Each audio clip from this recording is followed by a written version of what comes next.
Noong ika-1 ng Mayo taong 2024, minarkahan ni Daniel at ng mga co-owners ng J Castles ang soft opening ng theme park sa Tanawan City, Batangas. Binibigyang buhay ang sinasabing, unang pangunahing immersive park sa Pilipinas. Nag-aalok ang J Castles ng masaganang karanasan sa dalawang pangunahing zone. Bawat isa ay binubuo ng 9 na natatanging seksyon. Ang unang domain, Studio Castle, ay tinatanggap ang mga bisita sa intro room, entrance, flood room, water district, infinity LED room, UFO laser room, cosmic projection room, crystal chairs, at tropical rainforest.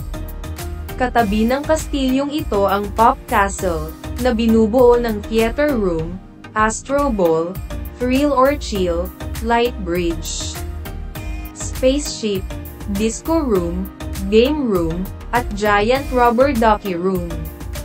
Ang mga larawan ng teaser na na-publish sa mga opisyal na pahina ng J Castles ay nagpapakita ng magnetic presence, kung saan ang parehong mga kastilyo ay nagbaluktot ng mga neon light, mga dynamic na color palette, at mga landscape na may temang outer space. Nakaangkla ito ng astronaut figure ng amusement park na lumulutang sa itaas ng mga higanti, bilog, at makulay na inflatables.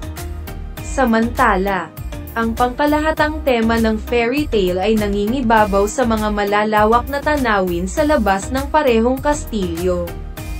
Bago magsimula ang operasyon ngayon ng J Castles, nagsilbing venue na ito para sa isang di malilimutang okasyon na pag-iingatan ni Daniel magpakailanman. Bukod sa pagdiriwang ng isang maagang kaganapan sa kaarawan kasama ang Batang House, isang silungan para sa mga batang may kanser, opisyal na naging 29 si Daniel sa piling ng kanyang mga mahal sa buhay. Noong ika-26 ng Abril, 2024, sa theme park. Among the celebrities in the guest list were his family members, Mom Carla Estrada, Dad Romel Padilla, and Uncle Robin Padilla.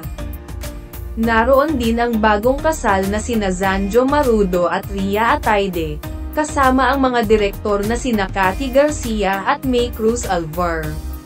Sa kasukdulan nito, nakita ng party ang 29 anyos na aktor na humanga sa isang nakasisilaw na fireworks display sa kaakit-akit na backdrop ng J Castles.